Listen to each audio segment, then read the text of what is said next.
कल एमिवे बंटाई ने अपने ongoing album king of the streets का अगला ट्रैक अनाउंस किया। इस ट्रैक का नाम था king of Indian hip hop. और जब ये नाम मैंने सुना था ना, ये नाम सुनते ही मुझे लग गया था कि पक्का इस नाम की वजह से, इस ट्रैक के नेम की वजह से कंट्रोवर्सी होने वाली है। और एग्जैक्टली ऐसा ही हुआ। इंस्टाग्राम पे, ट्विटर पे, रेडिट पे, हर जगह हिप हॉप फैंस जो है वो इसी पोस्टर के बारे में, इसी ट्रैक के नाम के बारे में डिस्कस कर रहे थे। और ज्यादातर लोगों का ये बोलना था कि कैसे कोई रैपर अपने आप को हिप हॉप का किंग डिक्लेयर कर सकता है। सो हिप हॉप में ये पहली बार नहीं हुआ है कि किसी भी रैपर ने अपने आप को सेल्फ प्रोक्लेम्ड किंग, गोट या फिर लेजेंड बताया हो। अगर हम लोग देसी हिप हॉप की बात कर ले तो आर्टिस्ट जैसे कि सिद्धू मूसेवाला, उन्होंने एक ट्रैक बनाया था जिसका नाम था गोट। और गोट का मतलब तुम लोग ऑलरेडी जानते हो, greatest of all time. Krishna ने एक ट्रैक बना रखा है जिसका नाम है लिविंग लेजेंड, जहां पे वो अपने आप को लेजेंड बुला रहे हैं। और ऐसे ही तुम्हें और भी बहुत सारे ट्रैक देखने को मिल जाएंगे जहां पे रैपर्स जो है वो अपने आप को इंडस्ट्री में टॉप पोजीशन पे या फिर दूसरे रैपर्स से सुपीरियर बता रहे हैं। सो क्या एमिवे बंटाई का खुद को king of Indian hip hop बुलाना सही है? क्योंकि बाकी रैपर्स भी कर रहे हैं, हिप हॉप में चलता हुआ आ रहा है। एग्जैक्टली हम आज इसी पे डिस्कस करने वाले हैं। तुम वीडियो पूरा देखो, लास्ट में तुम्हें सब कुछ क्लियर हो जाएगा, पता चल जाएगा। सो हिप हॉप में, और यहाँ पे मैं सिर्फ इंडियन हिप हॉप या फिर देसी हिप हॉप की बात नहीं कर रहा हूँ, in general global hip hop में कोई भी ऐसी जूरी मेंबर्स नहीं है या फिर कोई भी ऐसी एजेंसी नहीं है जो ये टाइटल्स रैपर्स को देती है कि भाई तुम गोट हो, तुम किंग हो, तुम लेजेंड हो या फिर तुम भाई सबसे सुपीरियर हो। ये टाइटल देने वाली कोई भी ऐसी ग्रुप नहीं है, कोई भी ऐसी जूरी नहीं है। मोस्ट ऑफ द केसेस में जो लोग हैं वो रैपर को टाइटल देते हैं या फिर रैपर खुद को ये टाइटल अपने आप ही दे देते हैं। मतलब सीन कुछ ऐसा है कि कल को मैं या फिर तुम लोग भी एक गाना बना सकते हो जिसका नाम रख सकते हो तुम गोट या फिर लिविंग लेजेंड, और भाई मतलब तुम्हारे ऊपर कोई केस नहीं होगा या फिर तुम्हारे ऊपर कोई लीगल एक्शन नहीं लिया जाएगा। सो इन सब चीजों को प्रॉपर्ली समझने के लिए कि ये जो टर्म है, जैसे गोट हो गया, किंग हो गया, लेजेंड हो गया, ये एग्जैक्टली हिप हॉप में इंट्रोड्यूस कैसे हुआ था, कैसे रैपर्स ने अपने आप को गोट, किंग, लेजेंड बुलाना स्टार्ट किया था, और इनमें से कौन कौन से रैपर जो है वो सेल्फ प्रोक्लेम्ड किंग या फिर गोट है। मोस्टली सारे सेल्फ प्रोक्लेम्ड ही हैं, ठीक है। तो भाई मजा आने वाला है वीडियो में, बने रहो, छोड़ना मत वीडियो। आगे बढ़ने से पहले जल्दी से चेक कर लेते हैं हम सॉन्ग ऑफ द डे, फिर तुरंत वापस आते हैं वीडियो में। झूले चले सीना चौड़ा कर, बस भरता पिटारे, लेवल लगे अंडरडॉग भी को जड़ से उखाड़े। एक बार झाड़ पे उठा दे, फिर झाड़ के उतारे, दो का चार भी बना दे, सीधा फाड़ के ही माने। मेरा सपना कैडिलैक, लेदर बैक, फेदर है। सो आर्टिस्ट है ऑगद और गाने का नाम है सांप सीढ़ी। सो भाई के साइड से हमें बहुत ही तगड़ा ट्रैक देखने को मिला है। स्पेशली मुझे भाई की जो डिलीवरी है ना वो बहुत तगड़ी लगी, पसंद आई, ठीक है। सो बढ़िया काम कर रखा है भाई ने। मैंने गाने का लिंक डिस्क्रिप्शन में डाल दिया, लिंक में क्लिक करना, भाई कमेंट में जाकर ड्रॉप करना। तो रैपॉट के चैनल से आए हो, रैपॉट ने भाई को ढेर सारा प्यार भेजा है। बढ़िया ट्रैक है, बढ़िया काम कर रखा है भाई ने, सपोर्ट डिजर्व करते हैं। सो जाओ और भाई को सपोर्ट करो, लिंक डिस्क्रिप्शन में है।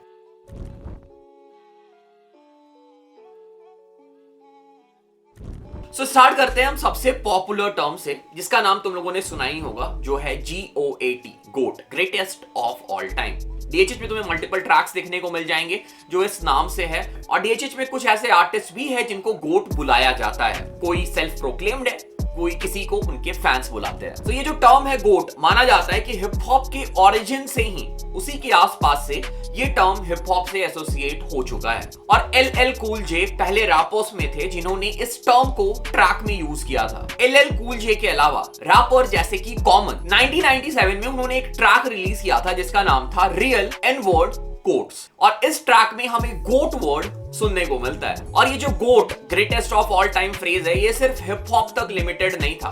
इवन स्पोर्ट्स जैसे कि बॉक्सिंग में मोहम्मद अली को greatest of all time refer किया जाता था, उन्हें गोट बुलाया जाता था। इसके बाद फ्यूचर में even basketball players, baseball players, football players को भी इस टर्म से, इस फ्रेज से रेफर किया गया या फिर अभी करंटली रेफर किया जाता है।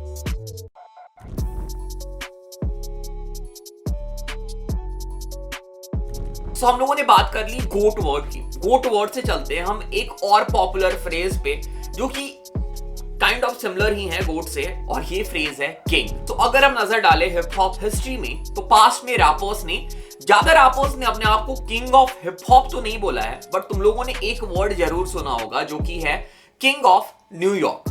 बहुत सारे रैपर्स ने पास्ट में फाइट कर रखा है और करंटली अभी भी बीफ चलती है, फाइट चलती है, who is the real king of New York. 1994 के ट्रैक दी वॉट में दी नोटोरियस B.I.G ने अपने आप को किंग ऑफ न्यूयॉर्क बुलाया था। Jay-Z के 1997 के track the city is mine के कुछ बार्स को सुन के ऐसा लगता है वो जो न्यूयॉर्क का क्राउन है वो बिगी से वापस मांग रहे हैं और अपने आप को न्यूयॉर्क का किंग बता रहे हैं। बिग पन इन द ट्रैक ड्रीम सैटर जो कि रिलीज हुआ था 1998 में, फ्रेडरो स्टार इन द ट्रैक ठग वार जो कि रिलीज हुआ था 2001 में, फैट जो इन द ट्रैक इंट्रो जो कि रिलीज हुआ था 2005 में, MF Grimm king of New York जो कि रिलीज हुआ था 2005 में, prodigy put M in the place जो कि रिलीज हुआ था 2006 में, जैडाकिस जीज अप फ्रीस्टाइल जो कि रिलीज हुआ था 2006 में, 50 सेंट पिम्प पार्ट 2 जो कि रिलीज हुआ था 2007 में, Kendrick Lamar in the track Control जो कि रिलीज हुआ था 2013 में, Nicki Minaj in the interview the Breakfast Club जो कि आया था 2013 में, 6ix9ine ने अपने इंस्टाग्राम लाइव जो उन्होंने किया था 2018 में, even Cardi be in the track who wants smoke जो कि रिलीज हुआ था 2018 में,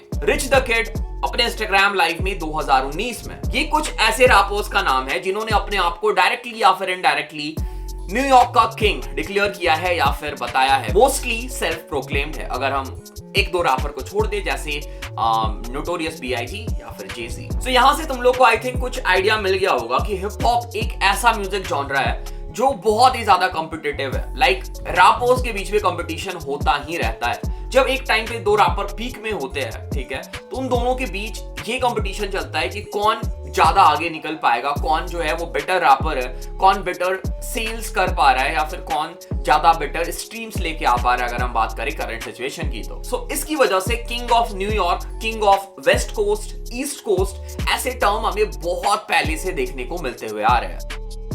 इसके अलावा हम कुछ और पॉपुलर और बड़े रैपर्स पे नजर डाल लेते हैं जिन्होंने खुद को ग्रेटेस्ट ऑफ ऑल टाइम बताया है अपने ट्रैक में। Jay-Z ऑन द ट्रैक डॉट off your shoulder, Lil Wayne on the track the best rapper alive, Eminem on the track GOAT, Nas on the track got yourself up, Kanye West on the track Gorgeous, Drake on the track Forever, T.I. on the track Swagger Like Us, Nicki Minaj on the track I Am the Best, J. Cole on the track जनवरी 28। इसके अलावा और भी कुछ rappers होंगे जो शायद इस list में छूट गए होंगे मेरे से।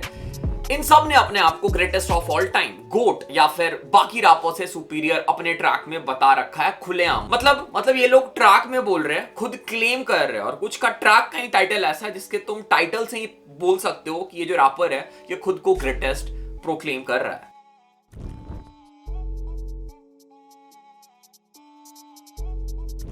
ओके, सो आई थिंक बहुत एग्जांपल हो गया, बहुत हिप हॉप हिस्ट्री हम लोगों ने देख ली। मुझे पता है कि ये पार्ट जो होती है जहाँ पे नॉलेज मिलती है वो पार्ट तुम लोगों को बहुत बोरिंग लगती है, बहुत लोगों ने स्किप भी कर दिया होगा, सीधा यहाँ पे आ गए होगे, ठीक है। सो अब हम लोग आ जाते हैं एमवे बंटाई पे कि क्या एमवे बंटाई ने जो ये नाम रखा है ट्रैक का king of Indian hip hop, क्या ये रखना गलत है? सो अब तक तुम लोगों का आंसर आई थिंक मिल ही गया होगा, बिल्कुल भी गलत नहीं है। हिप हॉप में ये बहुत पहले से चलता हुआ आ रहा है। इवन DHH में भी मल्टीपल रैपर्स ने अपने आप को ग्रेटेस्ट क्लेम कर रखा है। और अगर हम ग्लोबल या फिर इंटरनेशनल रैपर की बात करें, जिसका एग्जांपल अभी मैंने तुम लोग को दे ही दिया, तो कितने सारे रैपर है जो अपने आप को legend, greatest of all time या फिर किंग बुलाते रहते हैं। और हिप हॉप में ये मोस्टली बहुत ज्यादा कॉमन है। और ये जो डिबेट हो रहा है सोशल मीडिया पे या जो लोग डिस्कस कर रहे हैं वो इस वजह से हो रहा है क्योंकि ये सेल्फ प्रोक्लेम टाइटल है। मैंने ऑलरेडी बताया कि भाई किसी ने डिक्लेयर नहीं किया है, किसी ने मतलब ऐसे वोटिंग के थ्रू डिसाइड नहीं किया है कि भाई एमवे बंटाई जो है वो इंडियन हिप हॉप की किंग है।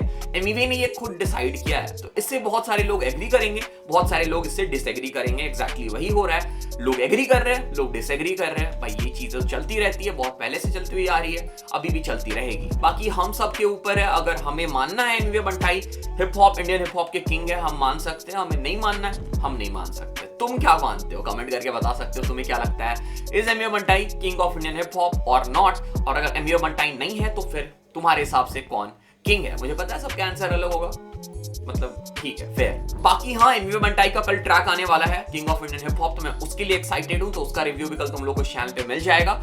और ये देखना होगा कि ये ट्रैक कैसा होगा, क्योंकि जो पिछला ट्रैक था ना उससे मैं थोड़ा सा डिसअपॉइंट हुआ था। बाकी जो उसके पहले ट्रैक आए थे भाई वो बहुत तगड़े थे, ठीक है। और अभी तक फिलहाल जो एल्बम आ रहा है मतलब किंग ऑफ स्ट्रीट्स, मुझे बहुत मजा आ रहा है एल्बम में। एंड आई थिंक बहुत चांसेस है कि ये अभी तक का एमिवे का बेस्ट एल्बम हो सकता है। सो मैं पूरे एल्बम के लिए एक्साइटेड हूँ और कल के ट्रैक के लिए तो भाई हूँ ही एक्साइटेड। सो देखते हैं हमें कैसा ट्रैक्स कल देखने को मिलता है। So this was it, this was the video. Channel पे पहली बार है, चैनल को सब्सक्राइब कर लो, सपोर्ट करो, प्यार दिखाओ, इंस्टाग्राम पे फॉलो कर सकते हो, डिस्कॉर्ड ज्वाइन कर सकते हो और भाई अगर एमिवे का फैंस हो चैनल सब्सक्राइब करो, नीचे कमेंट करके बता दो। Thanks for watching, thanks again, thanks a lot.